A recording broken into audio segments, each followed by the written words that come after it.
खुलुमबाय। बड'लेण्ड इंखं टेलिभिजन स्टुडिय'आव आं नलिता गयारी दिनै मोनाबिलिनि गाहाय रादाबफोराव दं।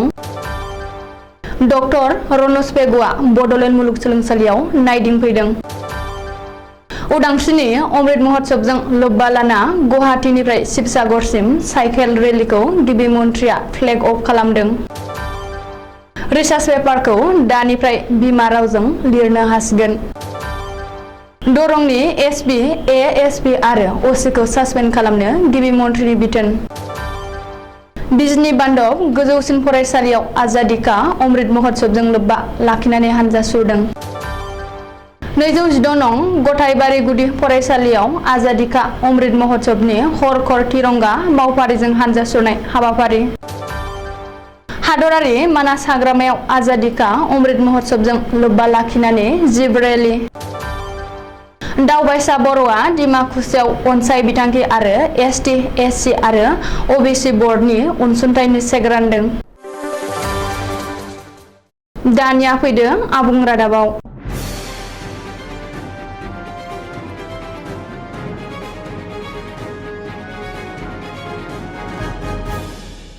आसामनि सोलोंथाइ मन्थ्रि डक्टर रनज पेगुआ दिनै क'क्राझाराव दावबायफैदों।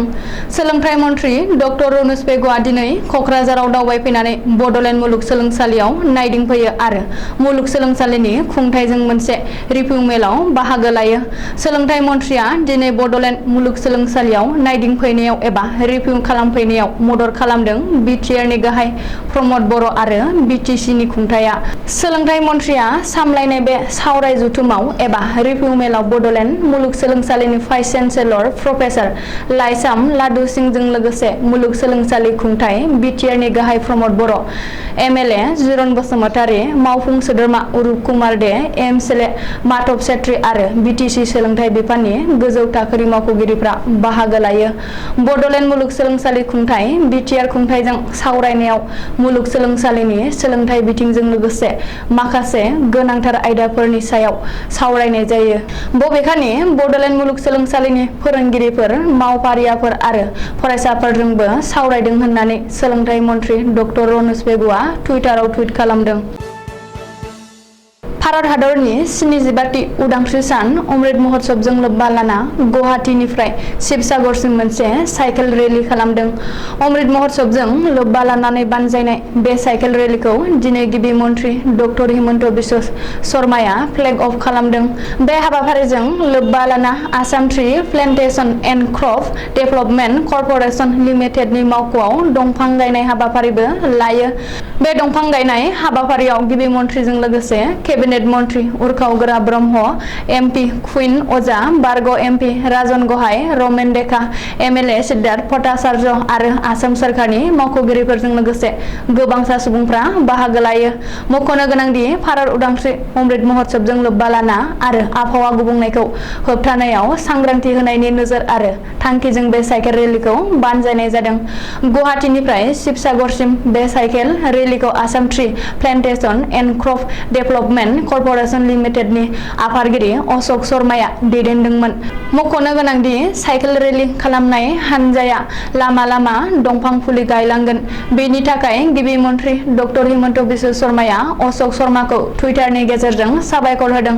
बेजों लोगोसे बे साइकेल रेलीआ उदांस्रि अमृत महोत्सव फालिनायनि सांग्रांथिखौ रायजो राजाफोरनि गेजेराव लाबोना होफैगोनखौ आसा खालामदों होननानैबो गिबि मन्थ्रिया टुइट खालामदों। पिएचडि स्कलारफोरनि थाखाय मोजां खौरां। रिसार्च पेपारफोरखौ दानिफ्राय ओनसोलारि राव एबा गावबा गावनि बिमा रावजोंनो लिरनो हासिगोन।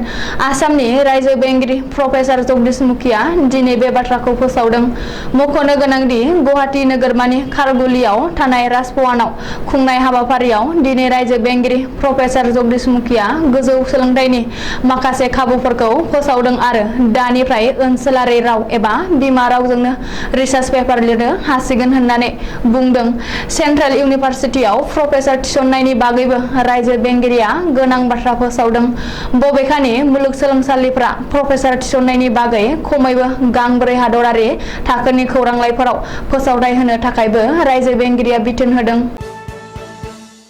गिबि मन्थ्रिनि बिथोन बायदियै दरं जिल्लानि एसपि एएसपि आरो असिखौ सासपेन्ड खालामबाय।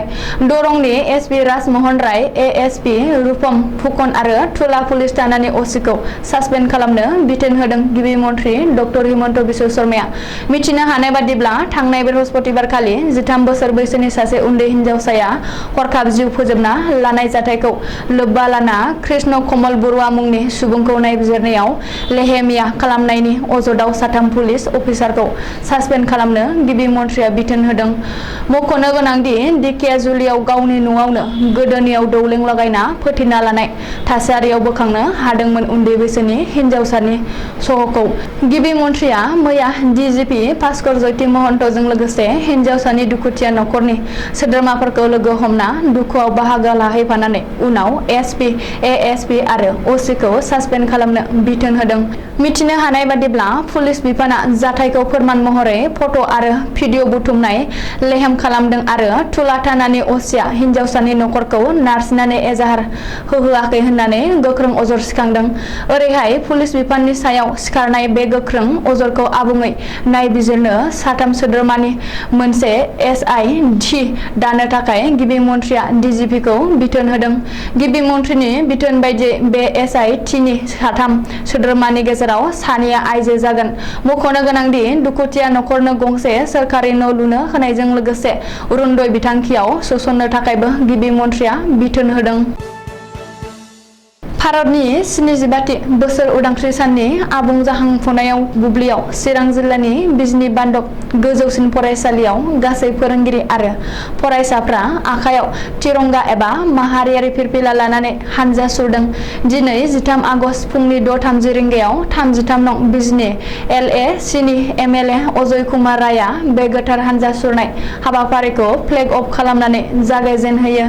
बिजनी बान्दब गोजौसिन फरायसालिनि गोरायुं मणिकान्त बसुमतारीजों लोगोसे फरायसालिनि गासै फोरोंगिरि आरो फरायसाफोरा फुंनि बे गोथार हानजा सुरनाय हाबाफारियाव SSBनि जवानफ्राबो बाहागो लाफादोंमोन। बिजनी नोगोरनि गासै लामाखौ भारत माता की जय, बन्दे मातरम बायदि जैजों गोमसारहोयो आरो बयखौबो फुंनि समाव फोजाखांहोयो। बिजनी LACनि MLA अजय कुमार रायआ गावनि गुसुं बिबुंथियाव 77थि बोसोर उदांस्रि सानखौ बे बोसोराव आजादी का अमृत महोत्सवनि आगान गाखोमोरनाय समाव 13 आगस्टनिफ्राय 15 आगस्टसिम सानथाम हर-हर तिरंगा भारत सोरखारा मावथांखि लादों होननानै बुंथियो। चिरां जिल्लानि बिजनी महकुमा आरो बर' बाजार सोलोंथाइ खोन्दोनि बेंखनाव 2 नं मालिपारानि 216 नं गथायबारि गुदि फरायसालियाव फोरोंगिरि आरो उन्दै उन्दै फरायसाफोरा तिरंगा एबा माहारियारि फिरफिला लानानै गामिनि लामा लामा हानजा सुरनाय हाबाफारि लादों। भारत उदांस्रिया 75 बोसोर आबुं जानाय आरो 76थि उदांस्रि सानखौ आजादी का अमृत महोत्सवजों लोब्बा लाखिनानै बे हाबाफारिखौ लानाय जादों होननानै फोरमायदों।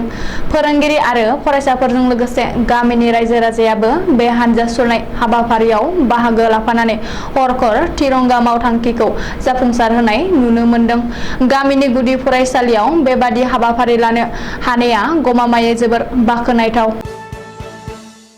बाक्सा जिल्लानि बासबारि रेन्जनि सिङाव थानाय हादरारि मानास हाग्रामायाव दिनै ग्रेटार मानास कनजारभेशन आरो टुरिजम डेभेलपमेन्टनि ससाइटिनि बानजायनायाव लोगोसे 54 नं SSBनि बानजायनायाव आजादी का अमृत महोत्सवजों लोब्बा लाखिनानै गाजा गोमजायै मोनसे जिब रेलि लानाय जादों।